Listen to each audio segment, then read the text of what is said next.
বন্ধুরা, আমি প্রিয়াঙ্কা। আমার সিম্পল রান্নাঘরে তোমাদের সবাইকে স্বাগত। আজকে আমি একটা নতুন রেসিপি শেয়ার করব, যেটা হচ্ছে কি শাপলার বড়া। আর কিভাবে করব শাপলার বড়াটা তোমাদেরকে দেখিয়ে দিচ্ছি। করে নিয়েছি, এই যে আমি এরকমভাবে কাঠির মধ্যে ঢুকিয়ে সব কটা করে নিয়েছি। দেখো আমার এখানে সব করা রেডি আছে। এবার আমি কি কি উপকরণ নিয়েছি তোমাদেরকে দেখিয়ে দিই। প্রথমে আমি মিক্সিতে কিছুটা চাল আর ডাল একসঙ্গে লঙ্কা দিয়ে পেস্ট করে নিয়েছি, এটা ঢেলে নিলাম। আর আমি পরিমাণ মতন এখানে সব কিছু দিয়ে দেবো। এখানে আমি 2 চামচ কর্নফ্লাওয়ার দিলাম, এটা দিলে খুব ক্রিস্পি হবে, খেতে ভালো লাগবে। কিছুটা পরিমাণে চিনি দিয়ে দিলাম, একটু মিষ্টি হলে ভালো লাগে এটা। এখানে কিছুটা আমি হলুদ দেবো, কিছুটা আমি লঙ্কার গুঁড়ো দেবো, অল্প পরিমাণেই দেবে, বেশি দেবে না। আর এখানে আমি কিছুটা চালের গুঁড়ো নিয়ে নিচ্ছি, চাল বেটেছি, তবুও আমি আরও 2 চামচ মতন দিয়ে দিচ্ছি, তাহলে আর একটু ক্রিস্পি হবে, ভালো হবে। আর কিছুটা বাইন্ডিংয়ের জন্য আমি বেসন নিচ্ছি, এখানেও আমি হচ্ছে কি বেশি দেবো না, 2 চামচ মতনই দেবো, লাগলে আমি পরে মেশাবো। ঠিক আছে, এবার ভালো করে আমি এটাকে মিক্স করে নেব।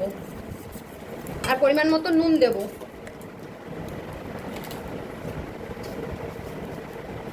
পরিমাণ মতো নুনটা দিলাম, লাগলে আমি পরে আবার দেবো। এবার আমি ভালো করে এটাকে একসঙ্গে মিক্স করে নেবো, একটু জল দিয়ে এটাকে গুলে। এখানে আমি কিছুটা তিল দিয়ে দিলাম, এটা বড়া ভাজার পরে খুব ভালো লাগবে দেখতে ওপর থেকে, তাই একটু তিল মিশিয়ে নিলাম, সাদা তিল। তোমরা চাইলেও দিতেও পারো, নাও দিতে পারো। আমার কিন্তু ব্যাটার রেডি হয়ে গেছে, এবার আমি ভাজবো। এখানে তেলটা গরম হতে বসিয়ে দিয়েছি, এবার গরম হলে আমি এক এক করে বড়াটা ভাজবো। প্রথমে একটা একটা করেই ভাজবো। আর এটা প্রথমে আমি এরকমভাবে ব্যাটারের মধ্যে চোবাবো, আর এটা মিডিয়াম হিটেই এটাকে প্রথমে হতে দেবো। তেলটা অল্পই গরম করবো, আর একটু গরম হবে। আমি একটা বড়া ভেজে দেখবো, মোটামুটি গরম হচ্ছে, একটা দিয়ে দিলাম। বন্ধুরা, এই যে শাপলাটা আমি উল্টে দিয়েছি এক পিসে, আর এই পাশে এবার অল্প অল্প করে ভাজি। দেখো এর মধ্যে কিন্তু জল থাকে, আর খুব সাবধানে তোমরা ভাজবে, জল কিন্তু গায়ে ছিটকাচ্ছে।